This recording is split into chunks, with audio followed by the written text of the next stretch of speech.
All right. I think that might be the right way up now. Perfect. All right. Well, welcome. Whoa, that's bright my eyes. It is so, yeah. Welcome, everybody on Facebook.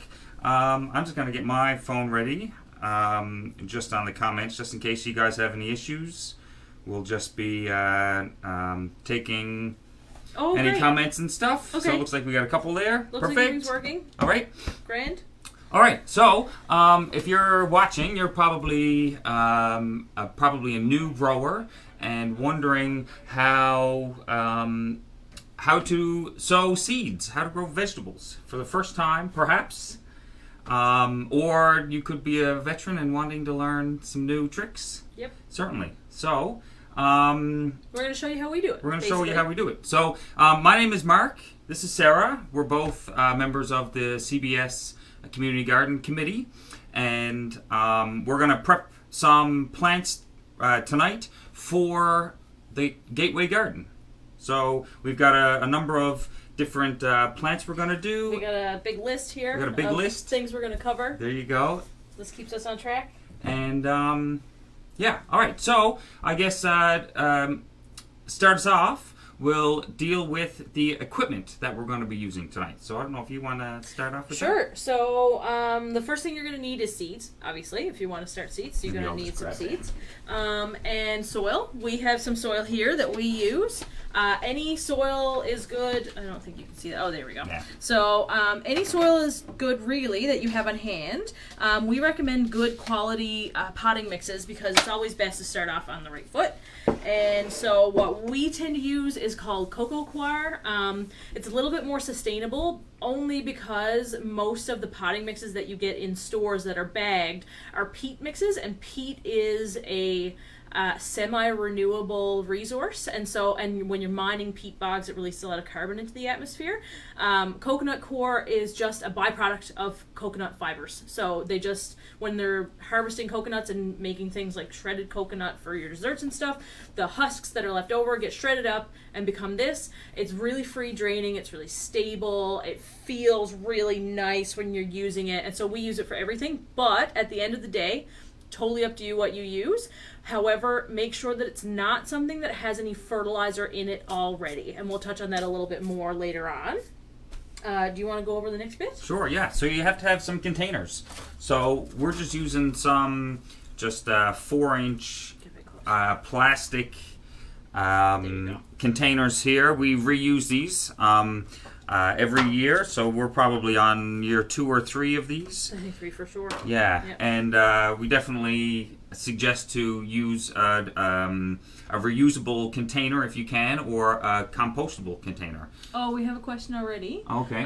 Where do you buy the soil? So this is a little bit of a plug for work, I guess. Good to Grow, where I work. I sell it a lot, but I believe that you can also get it really easily at any of the other like big box stores if there are no local nurseries where you live. So like I think people have seen it at Kent's and Home Hardware and stuff. Yeah, before. yeah, Home Hardware and yeah. and Murray's and yeah. Hickey's probably Yeah. have it as well. Yeah. Yeah, so you need to have some containers to put the soil in. A few different varieties of seeds require heat. A lot of kind of like Mediterranean and warmer loving plants.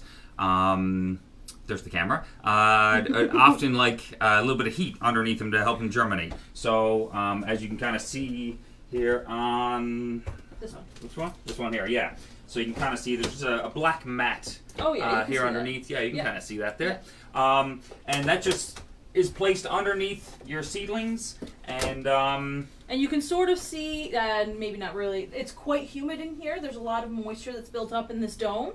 That's actually a good thing right now because these seeds are only just starting to germinate, so that heat mat helps produce that humidity as well. Yeah. As well as just watering. Yeah, it helps and to regulate that little bit of a higher temperature. Yep. So that they can pop. And then, like you said, the dome to keep that humidity down. Lights. So, a lot of people do start some seedlings in windows, and some of them do better than others. Yep. But fail-safe way is definitely to use some lights. We have some fluorescent lights here set up on a 4-foot rack. So it's really, really simple in that It's a 4-foot rack with a 4-foot light. You can fit 3 of these flat. What would you call them? What do they call? Just flats? Trays. Yeah, trays Yep. on it. So it's a nice little neat setup that we've kind of established, and a lot of people use a similar similar setup. We there. don't want to be prohibitive. We highly recommend lights. If you can't afford them, put them in a very, very well lit window. You will have limited success because, as you can tell from the past week, in Newfoundland we don't get a lot of light. So you could have moderate success, but I mean, try it and then learn from it, and then maybe save up to get a light next year. You know what I mean? Like, we highly recommend them. Yeah.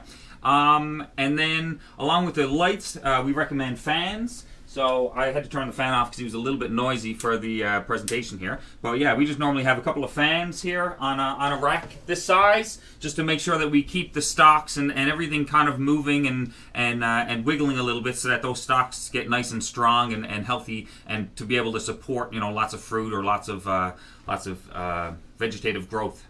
On it, right? Yeah. It's sort of the lights in the fan and things like that are sort of to try and imitate nature a little bit. If you had planted something outside, the wind would be blowing on it and you'd have sunshine and things like that. So yeah.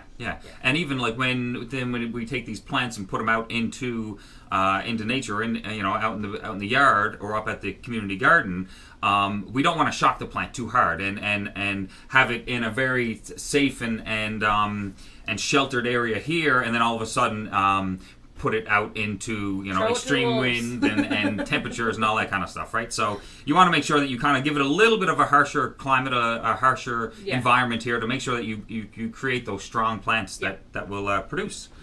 And last but not least, it's in all caps. Labels. Labels. Labels. So label absolutely everything. So we have these plastic ones again. I'm after seeing a lot of people use popsicle sticks and I'm going to show the ones that you all that kind of stuff. But yeah, I use just a scrub pad every spring and just wash off the old labels, and then you have like a full bag of labels. You're looking for the bag of them, right? Yeah. Okay. Somewhere on the shelf there. Okay. But yeah, so try to reuse as much as you can here. These are great tools, and they keep you in line. I know, I've been in the position before that you're looking at July and 2 or 3 plants here, 2 different tomato varieties, for example, and if you can't tell the difference between the 2, you really have to wait until they grow, and mature and fruit. Yeah. And that can be super irritating. You don't want to lose any time by doing that either. Yeah. All I was looking for... Oh, hello. Here's our helper. All I was looking for to show you is that you can reuse... I know a lot of people... We buy plants from time to time from nurseries and stuff. They always have tags in them. You can reuse those tags. So Mark, actually, I can show you here. So that's like a normal nursery tag. You can see on the back... You can still see like the writing a little bit on the back. Of all the growing recommendations for that particular plant that we bought. But yeah, Mark just took a scrubby pad, like a what do you call them? They're Scotch curly cakes. Yeah. Oh, curly cates. Yeah. Okay. There you go. So he used those and just put them in water and it scrubbed all of the text off, and so now we can reuse them. So save all your plant tags and you can reuse them, because you need to label everything all the time. Everything. Oh God, where did this come from? Okay. Put that back. And so next you wanted to go over the planting schedule. Yeah, the planting schedule. And I just noticed, if you just bear with me, that camera was upside down, as well as backwards. Left to right. So Whoops. If I show you there we go, sorry about that. If I show you text, then you're not going to be able to read it. Okay. So, pretty much, text. We have a planting schedule that we have set up for the community garden, and it just lists the vegetables that we like to grow and that we've had success with, and it lists them off here along the side. We have like a count of plants here, and about how much space they take up, and then when to start the seeds, because that's one of the vital important steps in all of this is to make sure that you start the seeds at the right time, because if you start your seeds too early, you have a chance of of having leggy plants, or you have a room full of green, luscious growth, but it's taken over your house, and it's taken over your greenhouse, or you don't have the capacity to keep watering it and fertilizing it. And it's a common problem that we see from a lot of people. Everyone's really enthusiastic, and we're seeing it especially now with the pandemic and everything, that people are trapped inside and they want to start seeds, and so now they're going, oh God, what do I do with all of these plants? So that's never a bad thing. You're still going to end up with food, but you just want to time it properly, because you don't want things to outgrow their pots or be stressed or unnecessarily. So you want to time it a bit well. Yeah. So this chart here just kind of keeps us all in line. I don't know if you could probably read maybe some of that. But you can see I got a couple there underlined is what we're going to be doing tonight. But and it kind of just it gives us a timeline here of when we should be planting and transplanting and harvesting, and then we can make notes so that in next years or in the following years we can kind of learn from our mistakes and become better gardeners. Yeah, and it's always good to have a record of those things. A lot of people recommend to keep a garden journal, slightly off topic, but related. We try to write down when we start everything, because, say we didn't get tomatoes ripened in time. It could be a weather thing, but we also may not have started them early enough. So then the next year we go, oh, I remember the tomatoes didn't ripen in time. Maybe we need to start them earlier. When did we start them? Exactly. Right? So you need to keep... It's very helpful to keep a record of those things. Even a good trick that we've availed of a lot is we love taking pictures of our yard. So we'll use that. You can see the timestamps on your pictures when you go back through your gallery. So you can see, oh, it was this tall at this time. There was snow on the ground this time, whatever. And so then you can keep a record that way as well. So there's lots of options for that. Yeah. And, it's always better to start a little bit late than it is to start early, because like we were saying, if you have all these plants that are itching to get outside, you can become overwhelmed very easily. So just if you haven't started some of these yet, get to it, and there's still lots of time, and let's get started, I guess. Cool. So the only other thing that I wanted to cover is something that I also covered slightly in my seed saving workshop that I did a couple of months ago. And it's just, what is a seed? If you start at the very foundation, sometimes it's easier to understand what you're doing moving forward. So a really simple analogy that's used for seeds, for what is a seed is a plant in a box with its lunch. So you have, do you want to get one of the sunflowers? Yep. Mm-hmm. So you have a seed coat, which is hard, and that's the lunch box. The embryo inside it is the seed itself, and then that seed has all of the food that it needs in order to create roots and to send up those first two seedling leaves. And then you need to make sure that you provide the right conditions to move it past that stage. Ooh, they're tiny. Ooh, they're very tiny. So, right, can I take one? Yeah. So these are sunflower seeds. So I don't know if you've ever cracked open a sunflower seed before, but if you have, the sunflower seed is the perfect example of this, because you have a hard seed coat on the outside, and if you use your nail and open it a little bit, you can see a small seed on the inside. So there you go. So you can sort of see there. I've cracked it open, and so this half is empty, but this half still has a little thing in it. And I mean, people eat sunflower seeds and stuff, so you've probably noticed this, but that little beige part, see how that's the hard coat there, and then you have that little bit in the inside. So that bit is the actual seed, and all that this is the shell. So this is the lunchbox, this is the seed, and the seed has its lunch in it. Now for sunflower seeds, you don't need to peel it open or anything. I just did that so that you could have more knowledge. Yeah. So we've had a lot of success growing the sunflowers up at the garden. So we're just going to start a couple of sunflowers just here now, just as an early bloom. So normally we get bigger plants out of seeding the sunflowers directly in the ground. But they take a little bit longer to mature and a little bit longer to flower. So if you start a couple in pots early, when we're into that frost-free zone, then we can plant them outside, and you get some smaller plants. But you get blooms in July. Yeah. So that's always a good thing to look forward to. Yeah. So as we were saying, we have this cocoa core here mixed with perlite. So it gives us a nice light, free draining medium. So we want to, there we go. Thank you. There you go. So we want to fill up that container pretty much to the top. It's going to sink a little. It's going to sink a little bit. It always bit. settles a bit after you water your plant and stuff like that, so you really do want to make sure that you filled it as much as you can. And just to make sure that we have at least one healthy plant in each of our pots, I'm just going to put a little, let's push it down just a little bit. I'm going to create a little divot there, and we're going to put 3 seeds in each. 1, 2, 3.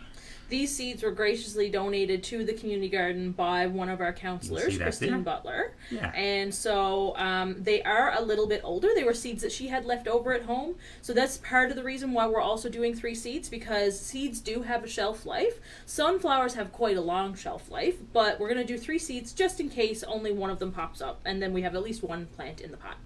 Yeah, and so one of the main things that these seeds need to kind of break dormancy is they need it moist and a little bit warm, as we were saying earlier.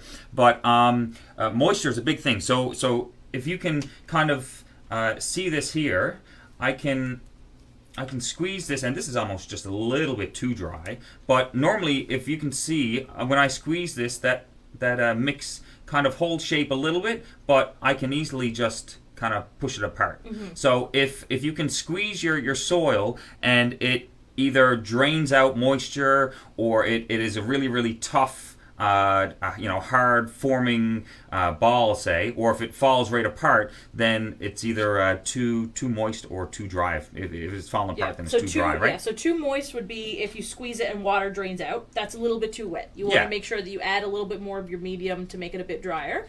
And if you squeeze it and it just doesn't hold a shape at all, even for a second, it's too dry. And so you want to make sure that you add a little bit of moisture. Yeah, and moisture is key to break the dormancy on these seeds. So we need to make sure that we have good contact of the soil and the seed and moisture. So what we want to make sure is that we fill in that hole. He's only about a 1/4 inch down. And make sure that we press down on those seeds just ever so gently with one finger there.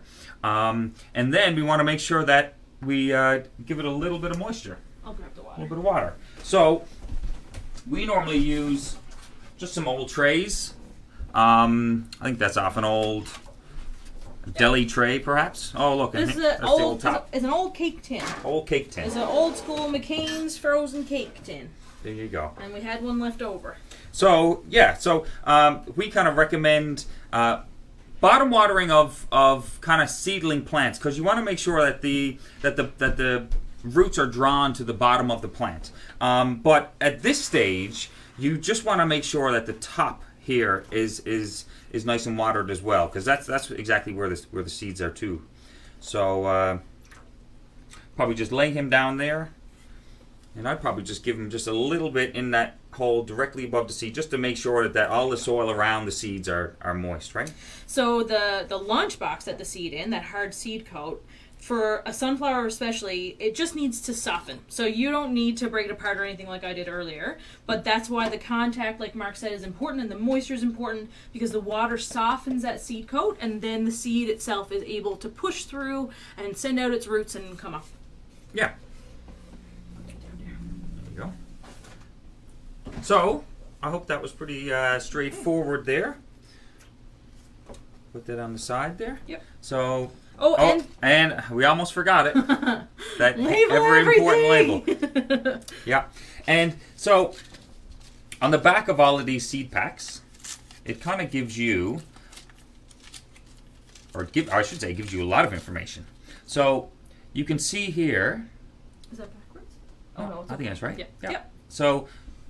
So directly in the garden after last frost, or as I was saying, you can start them early to get an early bloom.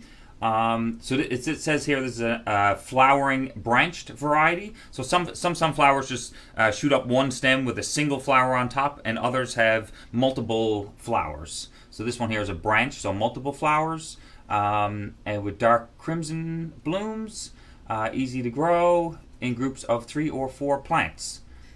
So we should expect this seed to germinate in 7 to 14 days. We did about a 1/2 inch, 1/4 inch seed depth.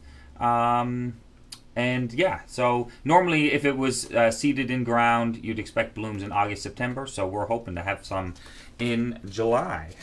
Fingers crossed. So that is sunflower red velvet. Or sorry, Velvet Queen. It's your favorite one. Yeah. So, very nice. Something else that Mark likes to do with the tags as well, I hadn't started doing it until he started doing it, but it's super smart, is you see A29, so April 29th is also written on the tag. Obviously, some names might be bigger than others, or you might not have as much room, but if you do, that helps as well, because even if you're you forget to write it down or take a picture of it, you have that on the tags when you're collecting them to clean for the next year. So we're going to stick that in that. We know that it's good to go. There we go. Perfect. All right. So sunflowers, done. So the other thing, the last thing that we have on this, that one, it's not integral to have a dome like what we showed you earlier, because they're pretty hardy seeds, and as long as you keep them moist, then they're good. But they do require light. Pretty much all seeds require light. If it doesn't require light to germinate and actually requires darkness, it will say on the back of your seed pack, but for our purposes, vegetables, they all need light to germinate, so that's good enough. So you'd want a light windowsill or an actual light, and they germinate relatively quickly. So yeah. Next, we're going to plant some kohlrabi. So the kohlrabi went over. I know Diane is watching, and this is her favorite vegetable in the whole world. And so the kohlrabi, we had huge success with at the garden last year, and they were massive. Like, honestly, one of them could have fed a whole family. So we're going to do it again because it did really, really well. So these ones are purple. So these ones we're going to plant in what's called an 809. So that might sound fancy, but all that it is just, so it's just a cell pack that has 9 divots in it. And in a regular sized tray, which is 10 inches by 20 inches, you can fit 8 of them. So 809. So you can get them in all different sizes. You can get them in 4 cells. You can get them in 6 cells. They would be called 804, 809, etc., etc. So just to give some people some terminology if you're looking for them. I know that I have requests at work all the time, people looking for things and they don't really know what to call it, and it takes a bit of sussing it out. Not that that's a problem, but, the more language you have, the more knowledge you have. Yeah, for sure. So yeah, we're going to do some kohlrabi now. You want to talk about that a little bit? Sure, yeah. So kohlrabi is a brassica. I don't know if you guys are familiar with it, but it's kind of a mix between a cabbage and a turnip. So it produces somewhat, or what looks like a hard root vegetable, but it's above the ground. And it's very sweet. So a lot of people can slice it up and use it for dip, or you can boil it down and have a real sweet mash. But yeah, it's a fairly... I guess not a new vegetable, but a new variety for me anyway, and for the garden. So what I'm going to do is just place a bunch of these seeds just in my hand so I can have a little bit more control. They're really small and they're round, so if you tip your hand any which way, they have a tendency to roll. So just to kind of keep control of them, kind of to cup them in your hand like that. And I'm going to use this label right there, and I'm just going to make little divots in the soil. I've pre-filled this 809 with soil, so I'm just going to make small little, again about 1/4 inch, 1/2 inch divots down, and I'm going to take 2 fingers and pinch and just grab 2 or 3 seeds here in my finger and just drop them down in each hole.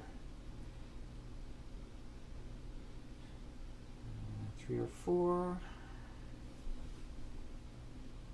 There we go. Couple there. 1, 2, 3, 4. And 1 left over. All right, and if people are having issues, maybe they don't have a whole lot of ability to pinch those tight seeds.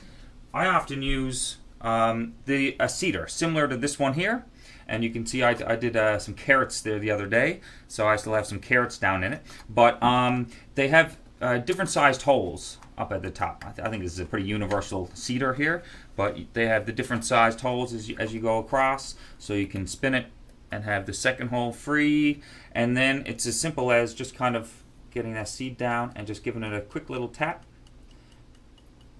And you can get, where's the seeds there? Can you see that? Came out. Yeah. You can see it on the screen. There you go. Right? Yeah. And these are great for, you know, the Kohlrabi seed is pretty small, but it's mammoth in comparison to some seeds like this carrot.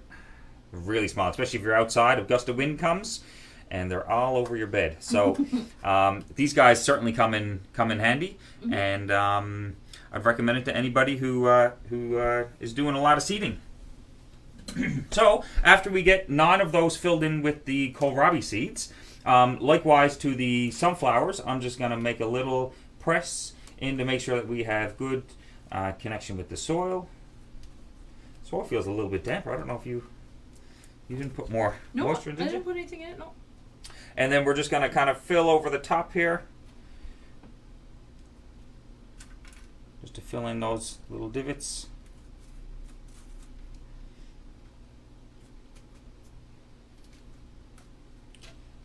Make a bit of mess. Might as well have a bit of fun. Yeah. And they're done. So we'll put the label down into him and probably put him down into the water there. So let him soak for a second until we can see the top soil kind of get a little bit damp. And then we'll put him aside with the rest of the stuff. And this one will go into a tray with a dome, and it will go under a light.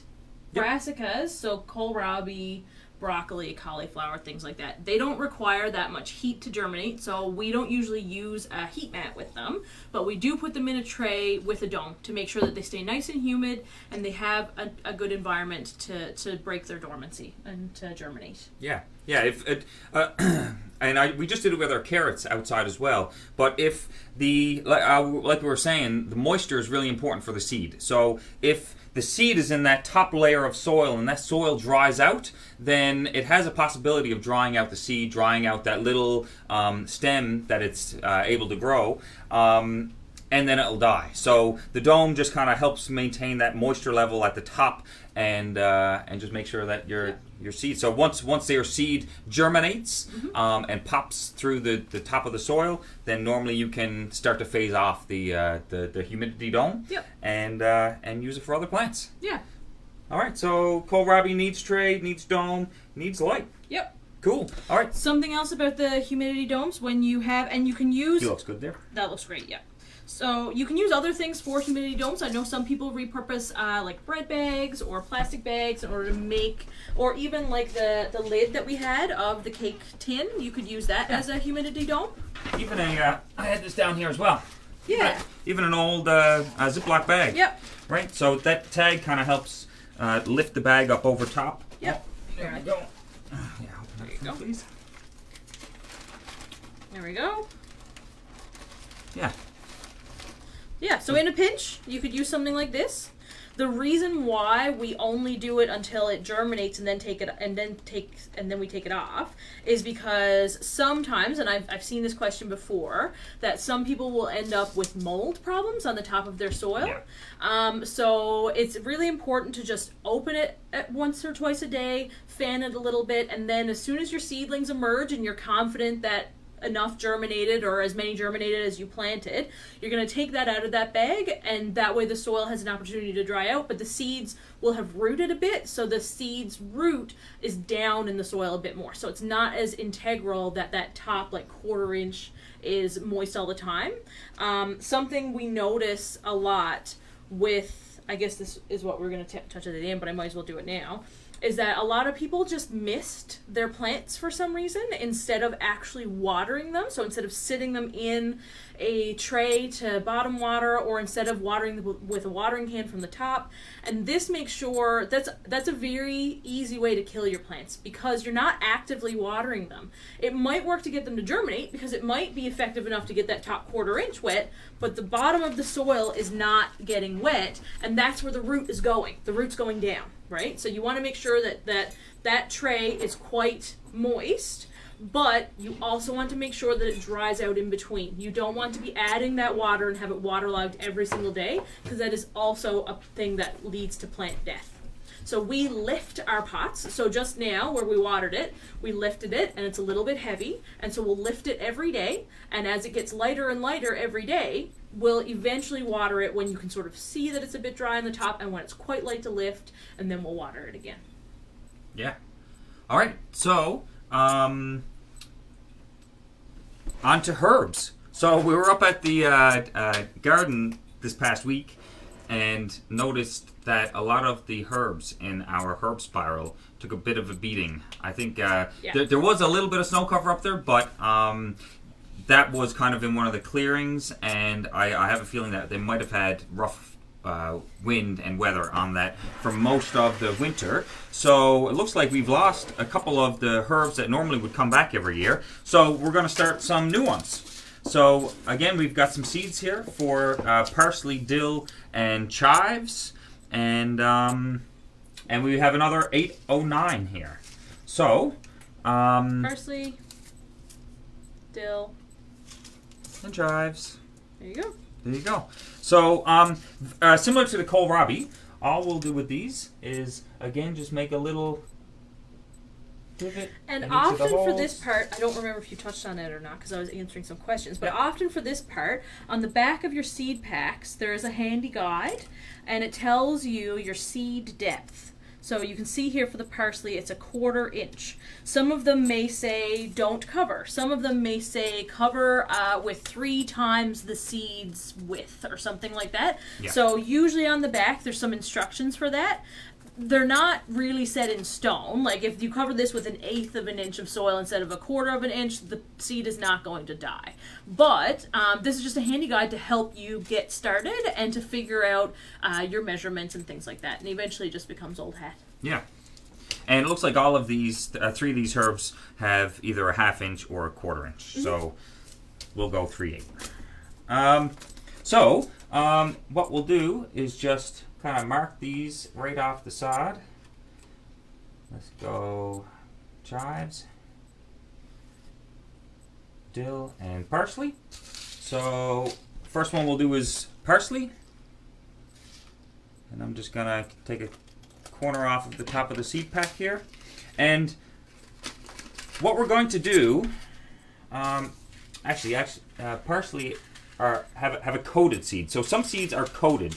And you'll see them, they're brightly colored in like a red or a green or a blue. And what this means is that, like, along with the seed and a lunch box, they've come out with some seeds that are normally really hard to handle. So the carrot seed, maybe some of the brassicas, and the parsley, that when they coat them, they can add a couple of little nutrients that the seed may require when it germinates, but it makes it a lot easier, certainly, to handle the seeds and to plant them. So one person just asked, so I'm just going to interject. Yeah, of course. If you have to make that divot, or if you can just push it down with your finger, and obviously I responded and I said, yes, that's totally fine too. So just to answer that question for anybody who may have missed it in the comments, you don't have to make the divot first. You can just use your finger and push it down a little bit. That's totally fine. It's up to you.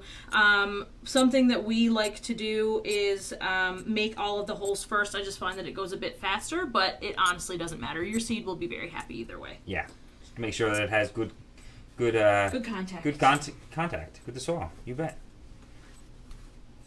We also had a question about the lights that we were suggesting. Yeah.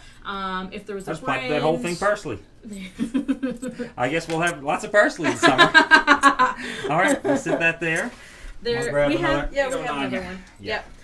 So we had a question about brands of lights or wattage, whatever. All that we use is fluorescence. We have a couple of different brands. Brand name doesn't really matter to me as long as it's not really, really cheap.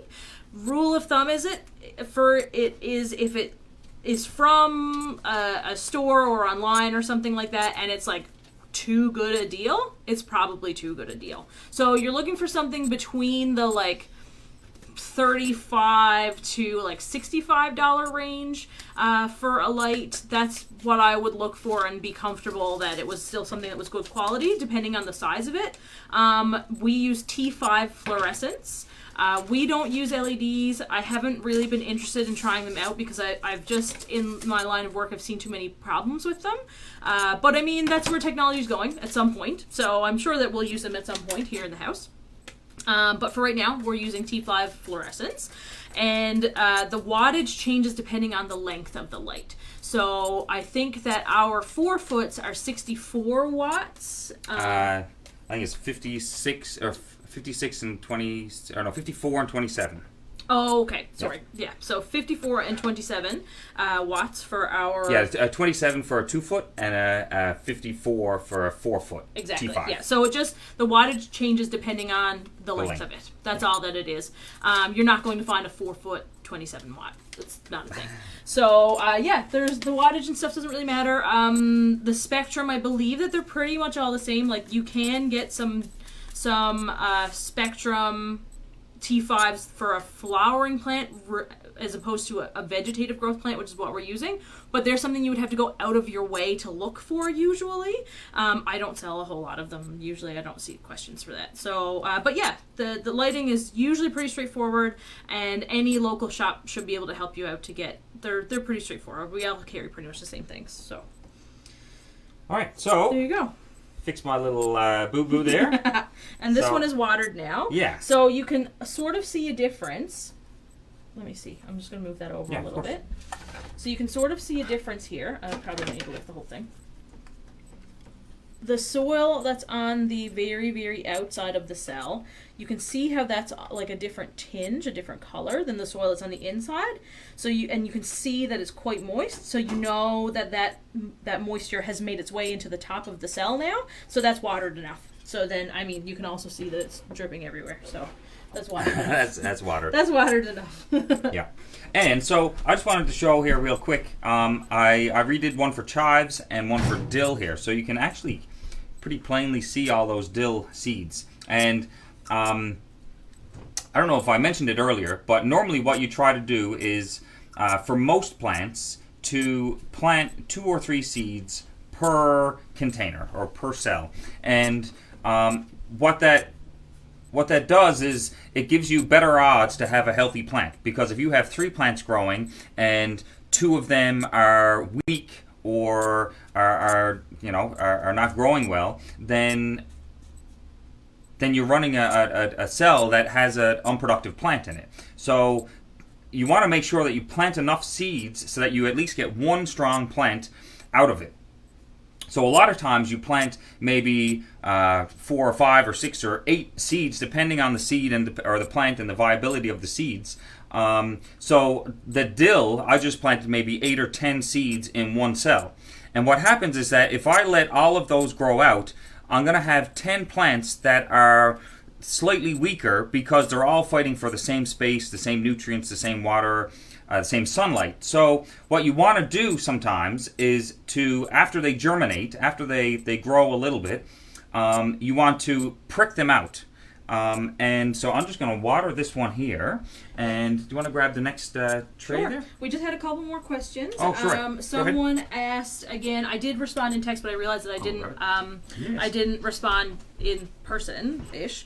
How long do your lights stay on for? So they're not 24 hours a day. They're 18 hours on and 6 hours off is what we do for everything. And another one asked if you can water seeds too much, and you can absolutely water seeds too much.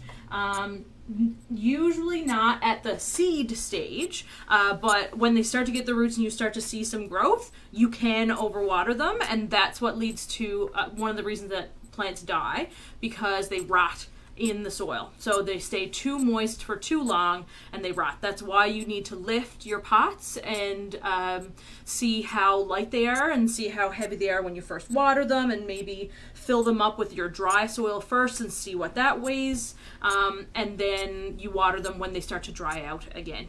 Not every single day, especially not when they're small plants. Yeah. So I have a couple of plants here. Maybe I can just top Yeah. two. Real Oh, quickly. and someone else said that it was a bit too dark for them. So can we fix that real quick? Let's see if I can go in here and just stand up. There. Yeah.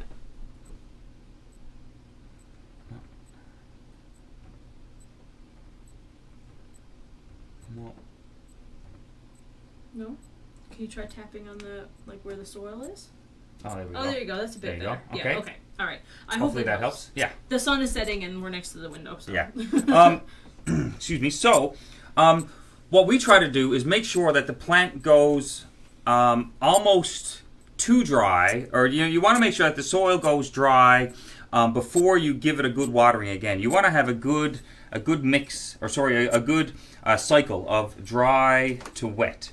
So if you can kind of see on that, it looks a little bit dark there. That's actually just shadows, believe it or not. But he weighs about half of the weight of this one here next to him. And you can kind of see this one here has a really dark soil surface.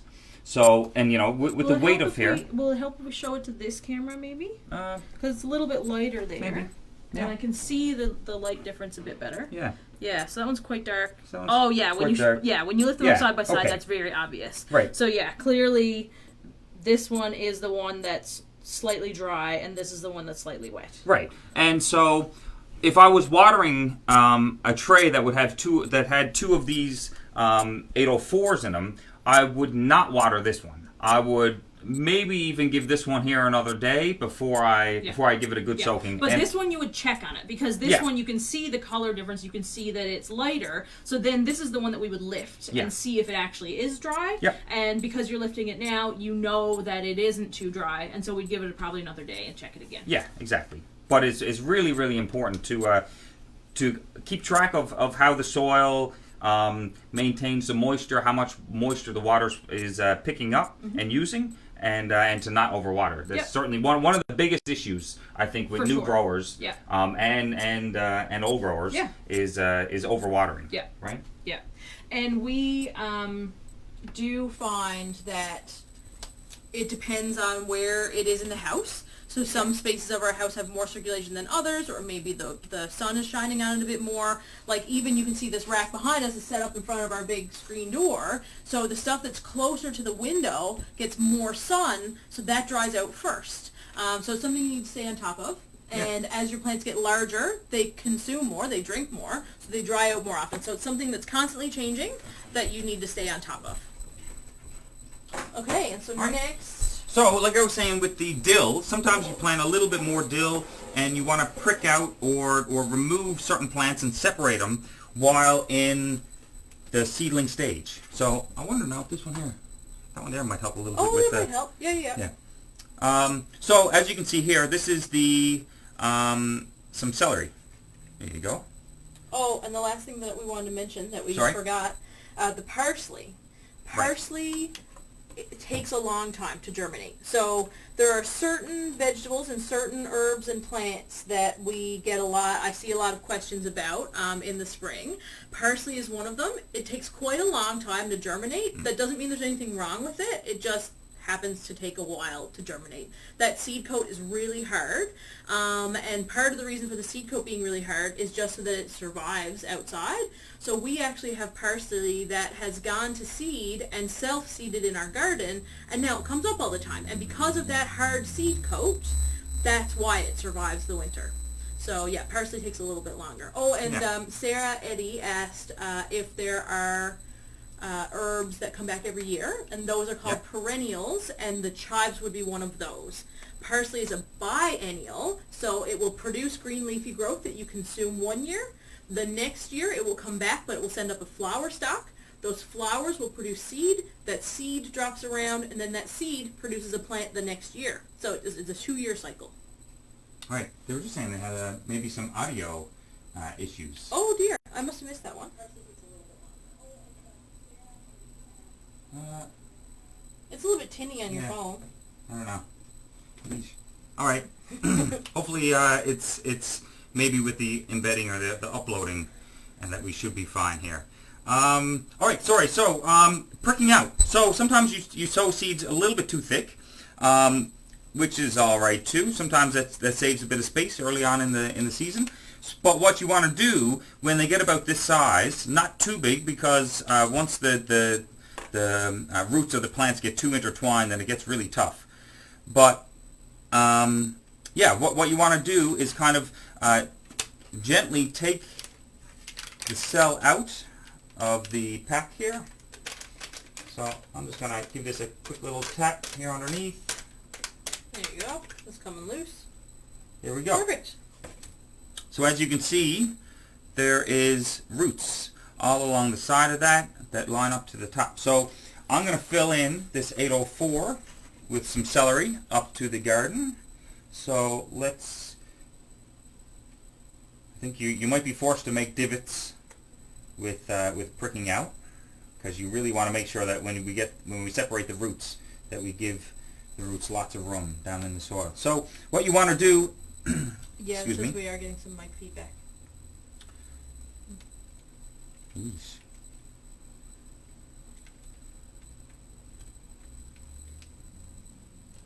So you want to kind of gently take it apart and see which are the biggest and healthiest. Normally is the ones that you want to take.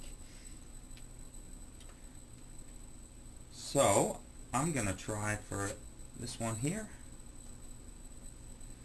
And you always want to grab it by the leaf, not by the stem.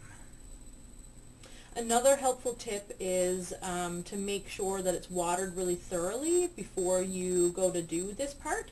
So maybe even slightly more watered than you'd have it generally, because then, yep, because then everything comes apart a lot easier, which is what Mark did in advance of doing this workshop. Yeah, so you just kind of want to poke that root right down in there, and just kind of, again, we need to have good contact with the soil and the roots now, and then just press him in place. So I think you could probably see that pretty well there. So give him a couple of days and he'll start to make new roots, and there we go. Right. Oh, yeah, there we go.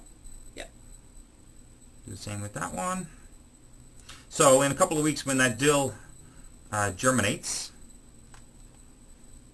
I'm going to do the same thing and make sure that we get lots of dill plants.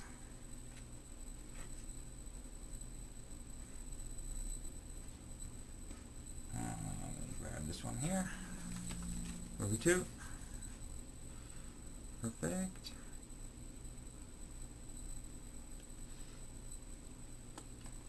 And just press down there. That's 3, and maybe one more.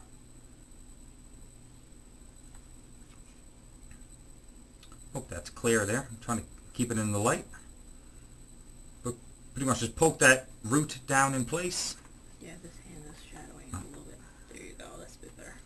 Yeah. There you go. Yeah. So there you go. Now you can see them, and you can sort of see the divots as well where we pushed it down a little bit. And I'm trying to angle it around so you can see it from sort of like all sides of how he made contact with the roots there. There you go. Yeah. So yeah, so now we have a cell with 4 in it instead of 12, and they will be very happy. Yeah, and they'll grow to a bigger, stronger plant. And then we water again. Bottom water. Bottom water. Always. Yep. No misting. And, of course, our lovely celery. So that's a label here. April, of course not. April, here you go, 29. There you go. April 29th. Here we go. Alright, so that's the celery done. So, cool. Next. So, yeah, other than that, again, same thing. Make sure you give it lots of light and you keep it moist. And I mentioned that you need to water it before you start to transplant it. Water before you transplant anything, even if you're not pricking it out. Plants don't like to go from a dry cell into dry soil. So now, like Mark said, make sure it's not dripping. Like if you squeeze your medium and it's dripping, it's a bit too wet. But just make sure that it's nice and damp, and then that's what you transplant into, and make sure your plants are a little bit damp as well before you do that. So next, we have our big project of the night. All right. Eventually, you can have these. So, right now, we have a tomato. This is a tiny Tim that we have. It looks a bit pale right now, but it's not actually pale. We've been hardening it off outside, and it's been getting dusty outdoors. But it's still very healthy. You can see it has some flowers on it right now, which we probably won't pick off because tiny Tims produce so prolifically anyway. If the flowers are not going to turn into fruit, then the flowers will just fall off, and that's it, and that's fine. You know, it'll just, the plant will get its roots, and we're happy with that. And so yeah, this plant needs to go into a bigger cup. As you can see, it's just in a small, about 4-inch round cup right now. It's about the same size as a solo cup, and you can see, if I pull it out here, that it has lots of roots, and the roots are starting to go around and around and around and around. So a lot of people call this root bound. This is not root bound. However, it's starting to get there. These are the signs that you're going toward that. And yeah, so right now you can see that they're starting to girdle, and that just means that they're going around in circles and they're trying to find fresh soil, so that's when you want to transplant it. So that's what we're going to do this evening. So, in order to get there... That's true. Sorry, I skipped a step. That's quite... Well, you know, we've done... I'm just so excited. This is no new information. We're just going to seed some tomatoes. So, these are some tomatoes that you'll see up in the garden this year. Some gardener's delight. And on the back here, on the top, you'll see start seeds indoors 6 to 8 weeks before last frost. So last frost in our area here is normally around Father's Day, the early to mid-June. So we're actually about that 6-week period right now. So this is perfect timing to seed out some tomatoes. Someone asked about our tiny Tim. Oh, yeah. And they asked if it was grown under lights to that size. And yes, it was. It was grown under our fluorescent lights. And as it got larger, we just moved the lights up so that it would fit under them some more. And for the past 3 weeks, we've been putting it out in the greenhouse in the daytime on a warm day. We don't have them outside today because it was a little too cold. But yeah, on nice warm days, and we've gotten a few of them, we put it outside and it has natural light, and it's very happy with that. Yeah. So, yeah, we're just going to have a couple of tomato seeds here.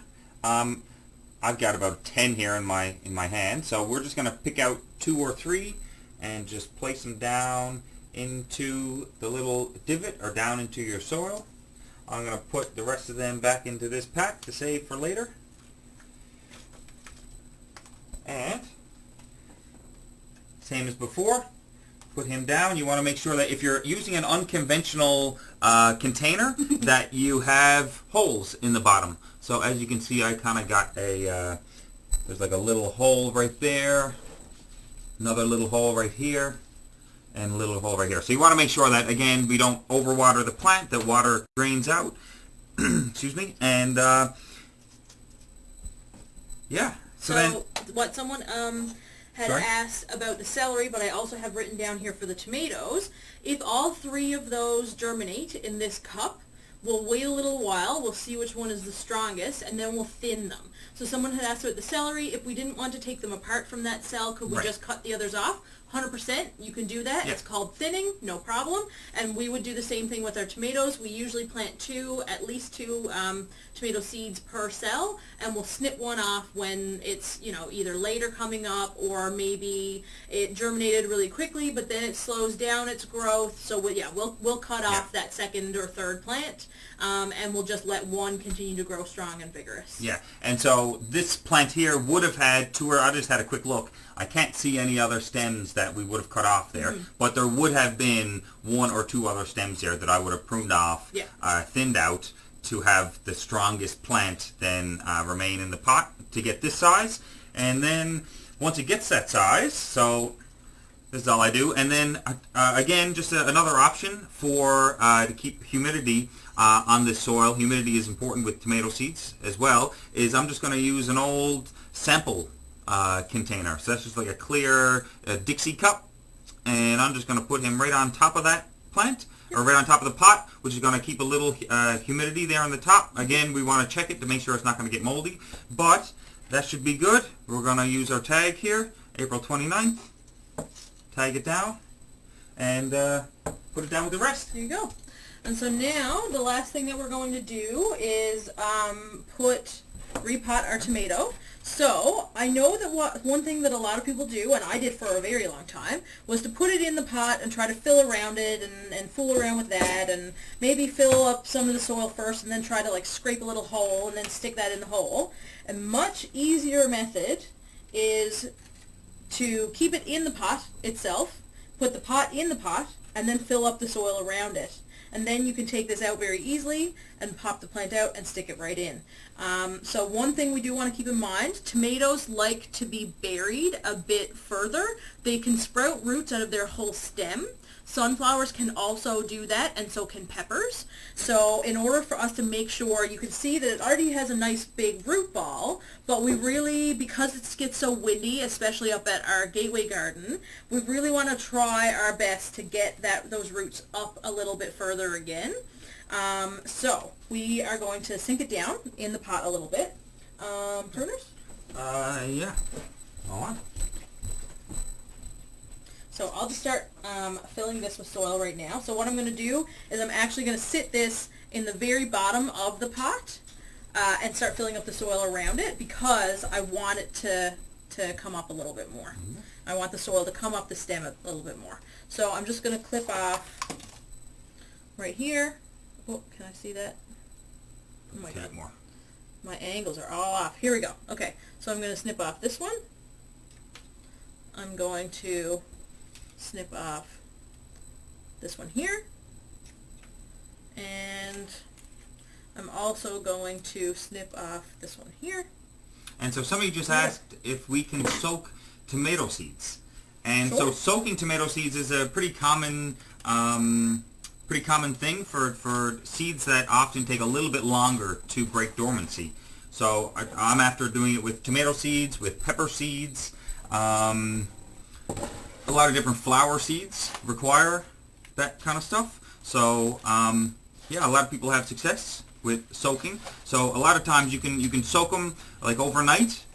Make sure that they're in the bottom of the glass, and you can even then put them into some a paper towel, and then see which ones actually form little tails of a root, and then you can take those and put them right into the soil. Lots of really interesting ways to start plants, and we just want to encourage everybody to experiment and have fun and yeah, I can try new remember. stuff. I can remember as a kid, my pop would always plant a lot of beans and peas, and he would save his seed from those beans and peas. And a thing that me and my nan used to do is we would stick the beans and peas in the winter in paper towel, and we would let them sort of sprout from the paper towel, because it happens in a matter of days. So I can remember that it would be really interesting for me. Like, I would check them every day, and I'd be so excited. And then you'd see a little root, and then you'd see a little leaf, and it was just overwhelmingly exciting. So, all right, so I have that done. As you can see, it looks basically like I've already potted it, except there's still a pot in there. So this is going to then come out. Where's the edge here? Yep. And will I have success? There you go. Nice planting hole right there. Yeah, and even if we're doing a lot of these, you can take that same size pot without a plant in it and put that in the pot and use that. And so that you can, you know, if you're a two-man team, then you can have one person get the pots ready for the transplant, and then the other person can pop the plant out and put it in the hole and finish the job. It makes for quick work, but it's also something if you're trying to get all of your kids involved. You know, if you got a little brood of them, then you can get everybody involved in doing different tasks. So filling pots and making sure that they use the old pot to fill up the new pot and leave that divot. And so now this is good to go. So we have it in here, and you can see that I filled it up a bit more. I'll show it on the big camera as well. So there we go, all done. And so now that will, there's probably this much of it that is was previously above the soil. So it's under the soil now, and it will get roots from that whole space. I know that a trick that people often use as well when they're planting tomatoes into the ground or into a bigger pot, and their tomatoes have started to sort of vine out, is they'll actually lay them down a little bit instead of trying to bury them down so far, which makes sense because we don't have a whole lot of soil to be working with. So rather than trying to dig down as deep as you can, you might only be able to get down this deep, and that might be as big as your pot. So you can lay them down a little bit, and the roots will ground themselves, and you won't have as many issues with the wind taking your plants. Yeah. So yeah, other than that, we want to keep this moist. This is pretty moist right now. We watered it a little bit before we started, so. And you want to give it lots and lots of light, so we're going to put it back under our fluorescent lights here. And yeah, this will keep growing, and we'll keep it sort of protected. We won't put this one out in the greenhouse to harden off with our others until it starts to grow a little bit more, because we want to make sure that it has its roots first before we, the rule of thumb is usually one shock at a time. So you shocked your plant by transplanting it, so you don't want to be hardening it off the next day, because then that's too many shocks all at once. So I give it a week or two, and then we'll start putting it out in the greenhouse with the other plants to continue hardening up. Yeah, perfect. All right, so I think that was the last demonstration for seeding. But make sure, yeah, we got lots of light. Transplant it in the bigger pot. Make sure it's moist. So yeah, now we're going to go over some common issues. I think that we do have some here. I can definitely show one issue right now that I'm having. So I used some older seed to start some flowers for my dye garden so that I can harvest them and use these flowers, the bits of them, either the roots or the flowers themselves or the leaves, to make natural dyes out of for cloth. And so I had a pack of seeds that was a bit older. I wasn't sure what the germination rate was going to be like on it, and so I put them all into this one pot. And it appears as though I should have done some more research, because all of the seeds were viable. So now all of them are up. So now this is what it looks like. And I have to figure out what to do with this so that I don't just like waste 500 plants. But yeah, so every single seed came up, which is great. So don't do that. So if you are unsure if the seed is still viable and you know how old it is, things like that, you can just Google it. Like, I literally just should have looked on the internet and found out how long it's viable for, and then I could have only used some of the seed, or I could have spread it out over a couple of pots. So yeah, that's a mistake that, I mean, people make mistakes all the time, so you're always going to make mistakes, but mistakes is how you learn, and killing plants is how you learn. So it means nothing if you don't learn from it, and now I know, and I will continue with that. Another one that is a common mistake is when a plant get too leggy. So this is a dahlia that we started from seed, and you can see that it's quite long, and this is quite thin. It should be a lot closer to the pot. You can see it a bit better there. So what happened there was we started it from seed, and the light was too far away. So this is mostly rectified now. We have a fan going all the time for wind, so it's getting kind of strong. Like, I'm not dissatisfied with how wobbly that is. I think that's fine. It should strengthen up. But now I've got it put so the light is quite close to the plant. The light is probably only this far away from it now. It's not very far away from it. And you can see that it's still perfectly green. The light is not burning it or anything like that, so it's clearly close enough without being too close. And now it won't grow too tall anymore. Yeah, so it looks like we got a couple of people watching that have done that before too, Sarah. We have somebody with lettuce, and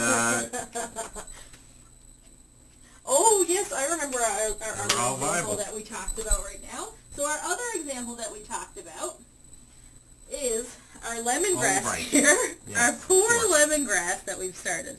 So you can see that this looks like a really haggard plant. Like, that looks like somebody has mown it multiple times, even though it's in this tiny, tiny pot.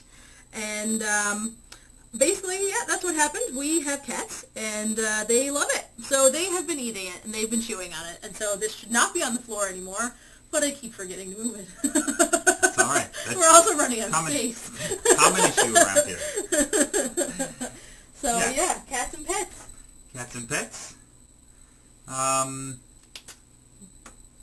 Right, sure, yeah. So another issue, like we were saying earlier, is with mold. So mold often happens when a cell is too wet for too long. Oh, I have one. And it can also happen with low airflow, low circulation, and This one was a bit moldy. yeah. So pretty much it's somewhat self-explanatory then that you have to stop watering and try to get more airflow and just kind of hold off to make sure, or just hope, I should say, that your plants are still viable, that they're still unharmed by the change in moisture.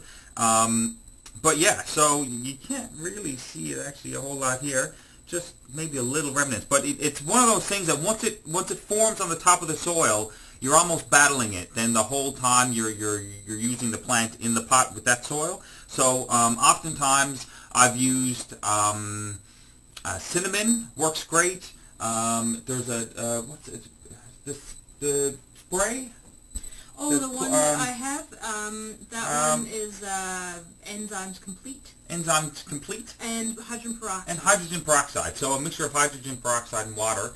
You can find it online. I think it's a low concentration of hydrogen peroxide. But you can spray that on the top of the soil, and that will kill off any of the mold or fungus germs. Always best to try your physical methods first. Yeah. So letting it dry out first and introducing airflow and things like that. If that's really not working, then you can use these other ones. Yeah. You can see the ones that Mark was holding. These were a little bit moldy. Yeah. I left it a little bit too damp, and I left the dome on for a little too long.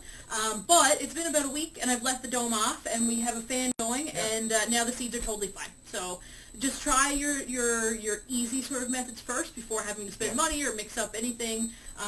But, you know, fail-safes, there are other options. Not all is lost. Yeah. And another issue with wet soil, knock on wood, we haven't had a whole lot of issue with it so far this year, is with fungus gnats. Mm-hmm. So fungus gnats are a little tiny black fly that lay eggs on moist soil surface. A lot of people call them fruit flies. Fruit fly, because yeah. that's what they look like, and people get them mixed up, but that's not what they are. Yeah. So they can be an issue if you have 4 or 5 flats, as you can see, per rack, and if all of those are wet, you know, it doesn't take long for a fly to kind of jump around and lay some eggs and for it to get really bad. So that's another reason why we do a lot of bottom watering, is just to make sure that we try to keep that top layer of surface soil dry, just to avoid having other issues like fungus gnats. Yeah. Yeah. Right?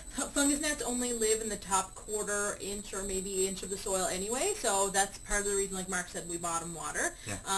And you let things dry out in between watering. And fans also disturb them. You know, they're flying around, so any sort of air movement helps. So our other issues that people usually have, so we've covered the mold and the fans.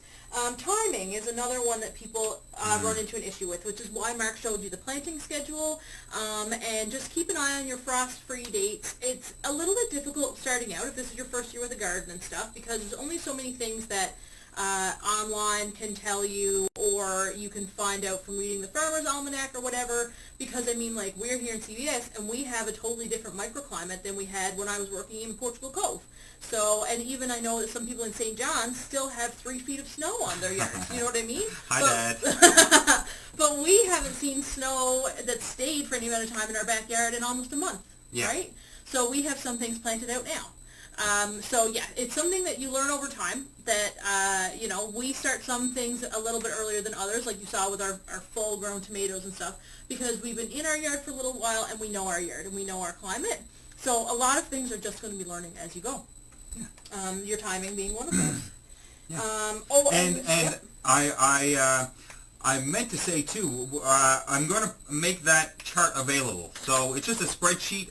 We're going to put it up on the CBS Community Garden page, and I'll have the same one that we use, as well as a blank just spreadsheet. So if you want to add in your own plants and make any modifications, and if it can help you guys keep on track, then we're happy to make that available. Yep. So, another issue that people run into sometimes when they start things a little too early is fertilizer. A proper potting soil that you're using, the medium like we use, the Cocoa Coir, or a proper like Pro Mix, doesn't have any nutrients in it because you don't want to burn up those seedlings first when they emerge. So if you start something too early, like our tomatoes right now that we showed you, we need to fertilize those now. We need to supplement that soil with food. So we just have a bottled fertilizer that we use that's in sort of an all-purpose that we use here. You can use whatever you want. I know that some people like make their own compost teas and things like that. Some of that stuff's a little bit difficult to use in the house just because it gets so stinky. But, you know, you don't, basically all I'm saying is you don't have to purchase something. Obviously, it's a bit easier if you do, but if you don't have that ability or if you don't have that extra income, that's totally fine. You can keep your eggshells and you can keep your banana peels and you can keep your coffee grounds and you can put them all in a jar and you can fill it up with water and you can use that if you need to. And that will, it's not ideal, but it will get you through in a pinch, and it will make sure that your plants don't starve while they're waiting to go outside where they can search for all the nutrients in the soil. Yeah, I was really surprised. I seen a friend of mine with a flowering plant, a vine that she had going all over her windows, and it looked beautiful and was flowering, and I said, "What's your secret?" And she told me, banana compost, or compost tea. There you go. Banana compost tea. Mm-hmm. So whatever, you know, every plant likes something a little bit different, so if you can find the little specialty, then that'll get you that much, that's closer. Pay attention to your plants. If your plants like it, do it. At the end of the day, maybe all of the advice we've given you here today doesn't work for you and something else does. So, you know, whatever works for you in your environment with your plants, at the end of the day, as long as they're happy, give her. Yeah. So I guess we'll end it off with label everything.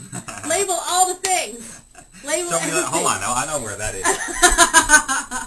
They are. I think. Yes, label everything all the time. That's something that we run into a lot of issues with ourselves. I'll do something and Mark will do something, and then we'll get distracted and we'll go outside and we'll come back and then we'll have the seed germinating a week later and we'll have no idea what it is. So label everything. Well, I'm over there. There you go. Perfect. So yeah, I think that is all that we need to cover. So I'm just going to have a quick look and see if there's any other questions for everybody. So just bear with me for a few minutes. So we have one asking, so when do you transplant from house to garden normally? So for us, it changes a little bit. So we like to push the envelope a little bit more, and our garden, we have some different protections that we've created. So we have raised beds for part of the garden, and they warm up quicker anyway. We also have hoops with vapor barrier on top of them as an added protection to make them into almost mini greenhouses. So right now we have kale transplanted outside that we grew inside for a little bit, and then we have some things that are direct seeded out there as well now. So radish and spinach, and I think some more kale. Yep. And we have some onion sets in the ground now as well. But again, we are in a specific microclimate. You're probably not going to be able to do that, and I know I have some friends that have a lot of snow in their backyards in St. John's, so probably not yet. So pay attention to your weather, and as soon as your soil can be worked, you can start modifying some things so that you can get things out into the garden. As soon as your nights stay above freezing, there are other things, your hardy greens like kale and things like that you can put out. And I think tomatoes and peppers, it's when the nights are above 10. Yeah, I found above 5 degrees for tomatoes and probably closer on about 10 degrees for peppers. Peppers really don't like getting cold, and what ends up happening is you put them out there and they might show signs of stress or being stressed, but they'll go dormant, and it'll be like 3 weeks and they won't do anything at all, and then you're behind. So you really want to make sure that the temperatures, your nighttime temperatures outdoors are sensible enough. Yep. Probably 10. We had another question asking if seeds need to be kept in the dark or light while germinating. 99% of the time for your vegetables, they need to be in the light while they're germinating. If it's something that has to be kept in the dark, it will say on the seed packet. So just make sure you read your seed packet first. Yeah, we just did some pansies? Yep. Some pansies Yep. are one of the flowers that require dark germination. Yep. Someone also asked if you're keeping plants inside forever, when should you start fertilizing? That's a little bit of a different question, but I would probably start fertilizing maybe when they're about the size that our tomato plant is right now, depending on what the plant is. You can usually tell if the plant is suffering because they'll start to get chlorotic. They'll start to lose some of their green growth. Maybe if they're flowering, the flowers will just drop off instead of actually becoming fruit. Those are really good indicators that you need fertilizer. Yeah, or even if you've been growing this tomato plant and it's 4 inches tall and or 5 inches tall, and you got 1 or 2 maybe true leaves, which means that the leaves that the plant is putting out are true to the plant type. So it would be a tomato leaf. A lot of times the first leaf that comes out is just a plain looking non-serrated leaf. And so once you get probably 3 or 4 sets of true leaves, and it's not growing, so you're watching it and you're about 2 or 3 weeks and it hasn't really done a whole lot, and you're thinking, geez, I'm taking care of this plant, and I'm not overwatering, I'm not burning it, it's not showing distress. A lot of times, the nutrients are just out of the soil, and just that little bit of fertilizer, Yep. very, very weak fertilizer solutions will make all the difference, Okay. right? So this seems to be most of the questions. We will go through this and we'll respond on the Yeah. Community Garden Facebook page, because I don't want to take all night to go over all of them right now. But we will answer the questions and we'll get back to you. And if anyone else has answers to these questions, feel free to answer too. It doesn't have to be us. I'm sure there's a lot of people who are joining this tonight just for something to do, and they have lots of information that they can share with people. Yeah. So yeah, we really just want to get people talking and get people growing. And yeah, thanks. We have another workshop coming up at the end of May. Yeah, so we have planning your garden. So I guess to members who are involved in the allotments, the lease beds at the Gateway, and anybody else who's gardening, new to gardening, we have Trina Porter, who's also a member of the committee, doing a Plan Your Garden. So she'll talk about how to harden off your plants, how to transition them outdoors, what plants to plant next to other plants, so companion planting. How to plan for proper crop rotation, I Yeah. believe, is something she's also touching on, Yeah. which is integral to the health of your garden. And so, yeah, just some general tips. And, yeah, so that'll be another webinar. And that one's also free, just like everything that we're offering. Yeah, so just keep Yeah. keep an eye to the Facebook page. Yeah. And if you have any other questions or comments or suggestions for other workshops, Yeah. just let us know. We'll see. Or if you are someone who's experienced and you'd like to give a workshop on something, get in touch with us. We'd love to do that, and we're happy to reimburse you. So, yeah, just get in touch with us for anything else that you might need. All right. Perfect. Thanks, everyone. Thanks. Bye.